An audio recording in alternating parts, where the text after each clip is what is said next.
النهارده از البردن پشکه هاوراتنی نخوشخانه آزادی ما که زیادترش 105 بود 200 کسان نوآوری نخوشخانه دهنه کش اگر خورنگه اگر خورنه که نپاقش لیج خورنگه این پاریزگاه دو که توشی جهرایی بونه بوینه که شوا در بازبویجی چندین کس توشی زکچونه و درابونه بوینه که جماروان تا درنگی شوا بوری 51 کس بوینه بله شوا بوری و حتی افروکس پیده جماران خوشان برف 120 حتی 105 کسان جی در باز بینه ما پیوندی بر پرسرا گهاندن سخلمیا دو که جی کر بومدا دیار کردن حالت توانا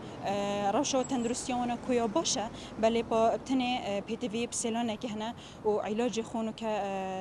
نوا نخوشخانه آزادی داورد گرن بشک شونا زاروکن کو اول نهادا نخوشخانه هیویا زاروک بونه چهار سری ورگرن بله